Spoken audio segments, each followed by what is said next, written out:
வேலு பாண்டியன் கிட்ட சொல்றாரு, கல்யாணமாக போற பையன் கல்யாணமாக போற பொண்ணு கிட்ட கோயில்ல பேசலாமா? அதான் கல்யாணம் நடக்க போதே, விடிய விடிய பேசலாமே, இப்ப எதுக்கு அவங்க பேசணும் அப்படின்னு பாண்டியன் சொல்றாரு. என்னடா உளர்றன்னு திரும்புறாரு. அப்ப சரவணனும் மயிலும் பேசுறாங்க. எந்த தப்பும் இல்லைன்னு பாண்டியன் சொல்றாரு. நம்ம இங்க நிக்க வேணாம், நம்ம கிளம்பிடலாம், இல்லாட்டி பதட்டமாயிருவான் சரவணன். குமாரும் அவர் ஃப்ரெண்ட்ஸும் கேரம் போர்டு விளையாடுறாங்க. பசிக்குதுன்னு சொல்றாங்க. குமார் ஃபுட் டெலிவரி ஆப்ல ஆர்டர் பண்ணுவோன்னு சொல்றாங்க. குமார் ஆர்டர் பண்ணியாச்சுன்னு சொல்றாங்க. டெலிவரி பண்ற ஒரு பேரை சொல்றாங்க. அது நம்மால் இல்ல, கேன்சல் பண்ணான்னு குமார் சொல்றாரு.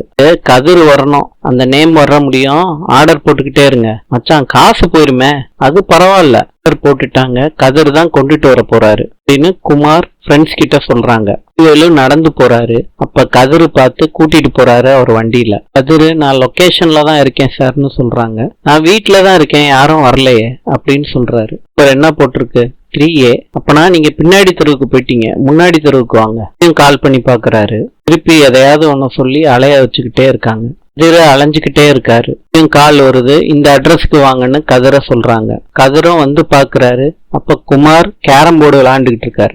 பிரியாணி டெலிவரி பண்ண இவ்வளவு நேரமா? நீங்க தாங்க மாத்தி மாத்தி சொல்றீங்க அட்ரஸ அப்படின்னு கதிர் சொல்றாரு. குமார் கேக்குறாரு, டெலிவரி அரை மணி நேரம்னு போட்டிருக்கு, வந்து சேர 3/4 மணி நேரம் ஆகுது, ஐயா ஊரை சுத்திட்டு வர்றியா சொல்றாரு. நீ தாண்டா அலைய விட்டுக்கிட்டே இருக்க குமாரு, நான் சாப்பாடு வேண்டான்னு சொன்னா உனக்கு வேலையே போயிரும்ல, அவன் பொழைச்சு போ, சாப்பாட வை.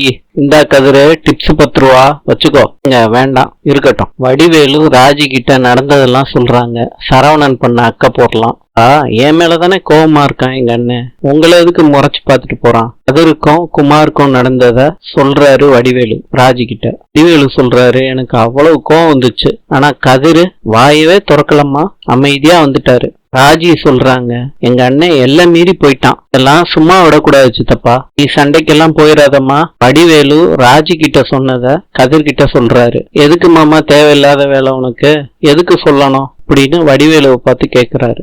சொல்றாங்க, அவன் வேணும்னு தானே பிரச்சனை பண்றான், ஒரு 4 போடு போட்டிருக்க வேண்டியதானே கதிரு, இந்த முறை உங்க அண்ணனை ஒத்தைக்கு ஒத்த வர சொல்லு, அவன் பல்ல உடைச்சு கையில கொடுத்துட்றான். இதிலும் மீனாவும் பத்திரிக்கை வச்சுட்டு வர்றாங்க. பாண்டியன் எல்லாத்தையும் கூப்பிடுறாரு. ஆனா நாளைக்கு லீவு தானே? ஆமாப்பா, நாளைக்கு கல்யாணத்துக்கு வேண்டிய ட்ரெஸ் எல்லாம் எடுக்கலாம். கியூபாவின் நாணயம் பெசோ. நாளை சந்திப்போம்.